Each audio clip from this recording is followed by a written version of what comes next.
sus últimos días. A esta altura ya era conocido como el Brujo, debido a sus libros de astrología y ciencias ocultas que el propio López Rega mandaba a publicar.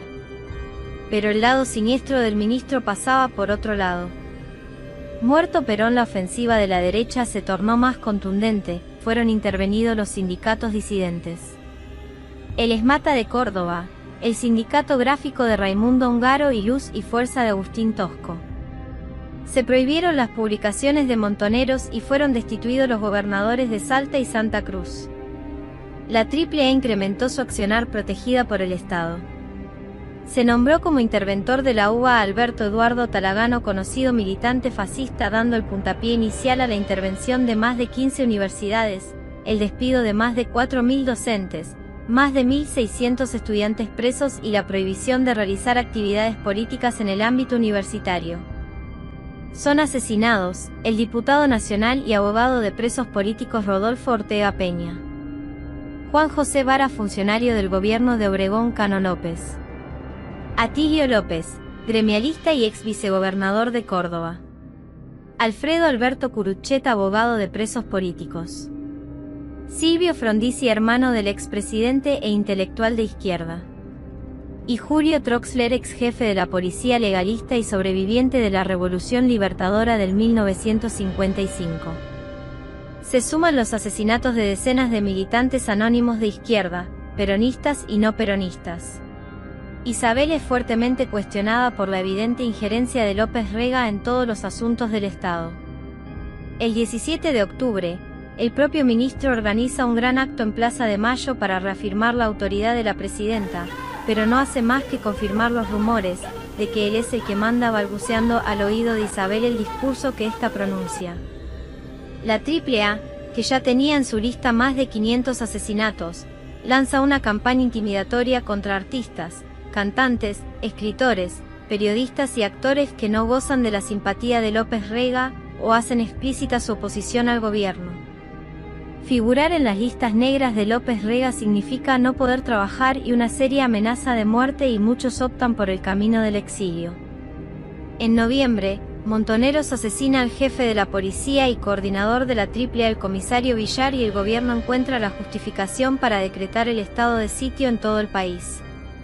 En las Fuerzas Armadas vuelve a tomar vigor la doctrina de la seguridad nacional, que no es más que la exaltación de la teoría anticomunista que nace en la Escuela Militar de Panamá, donde todos los ejércitos del continente americano fueron aleccionados por Estados Unidos. El enemigo es el comunismo y todo lo que permite aniquilarlo, cualquiera sea el medio, estaba convalidado por la cuestión de la seguridad nacional. A comienzos de 1975, y contradiciéndose con todo lo que había dicho meses atrás, la presidenta Isabel firma el decreto 261 que encargaba la lucha antisubversiva al ejército y le ordenaba neutralizar y aniquilar a los elementos subversivos en la provincia de Tucumán, y en octubre este decreto se haría extensivo a todo el territorio nacional, otorgando a los militares una presencia política inocultable. En junio de 1975, asume como ministro de Economía Celestino Rodrigo, integrante del círculo de López Rega, poniendo en marcha un plan para debilitar a la CGT, y anuncia una devaluación de la moneda de un 160% y un fuerte aumento de los combustibles y los servicios públicos, provocando una escalada inflacionaria, desabastecimiento y un duro recorte adquisitivo de la población. Los reclamos del pueblo son espontáneos y una multitud se congrega alrededor de la Casa Rosada para pedir la renuncia de Rodrigo y López Rega. Pocos días después, los dos ministros renuncian y los grandes grupos económicos comenzaron a buscar la solución en un nuevo golpe de Estado. López Rega reagrupa a toda su custodia en los alrededores de la residencia de Olivos, y se recluye allí junto a Isabel, anunciando que está enferma, y prohíbe el ingreso a los ministros de Estado, generando una situación de vacío de poder, con la imagen de una presidenta virtualmente secuestrada por su secretario. El 19 de julio, al amanecer, 3 escuadrones de granaderos al mando del coronel Sosa Molina, responsable de la seguridad de la presidenta, ingresan a la residencia y desalojan a la custodia de López Rega. El Brujo abandona el país a bordo del avión presidencial con el nombramiento de embajador plenipotenciario. El 22 de julio arriba a Madrid y se refugia en la residencia de Puerta de Hierro rodeado de custodios fuertemente armados. En septiembre explota en Argentina un escándalo por malversación de fondos que envuelve a Isabel López Rega y parte de su entorno, perdiendo su rango diplomático a fines del 1975, y es llamado a declarar por las causas pendientes, pero jamás se presenta, abandonando Puerta de Hierro, convirtiéndose en prófugo de la justicia. Mientras el brujo desaparece, el gobierno de Isabel se debilita por la crisis económica y el rumor de un golpe de Estado.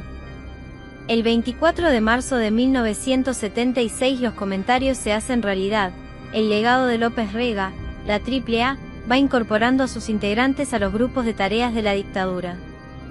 Durante esos años, López Rega vive cerca de Ginebra bajo una falsa identidad.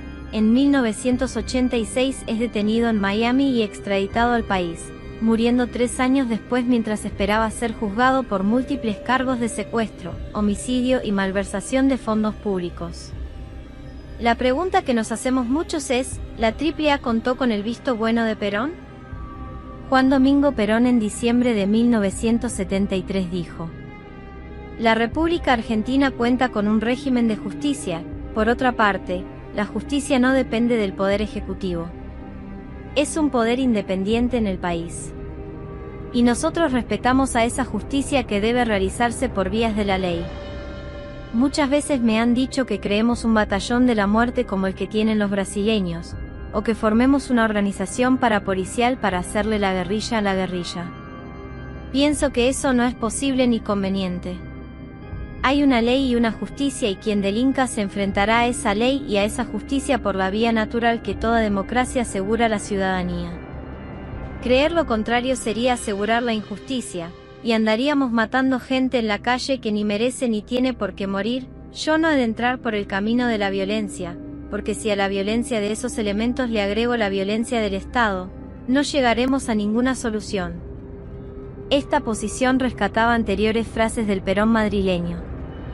Recordemos, el régimen de Lanús se requería, en sus negociaciones con Perón, que el general condenara a la guerrilla. Perón respondía: "A la violencia no se la combate con la violencia, sino con la justicia social". Esas declaraciones de Perón, las de diciembre de 1973, otorgaban cierta tranquilidad a la ciudadanía. El anciano líder no incurriría en la violencia desquiciada y parainstitucional.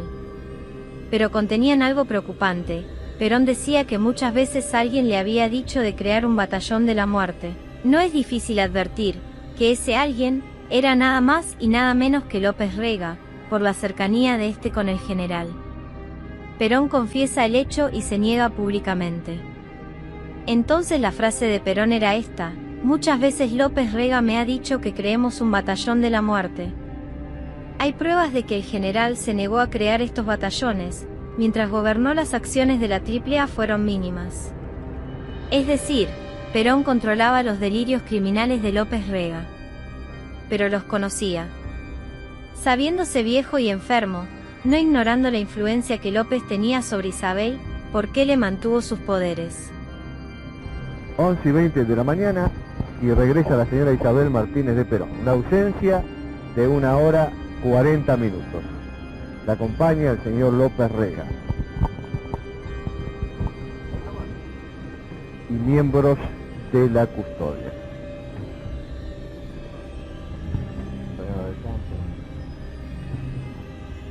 Buenos días, señora, ¿cómo está usted? ¿Nos puede informar hacia dónde se dirigió? ¿Hacia dónde fue? A misa. Sí, nada más. ¿Está preparando las valijas ya? No, todavía no. Hay mucho que hacer. Con el programa de hoy del Perón. No sé, pregúntenle a ellos porque...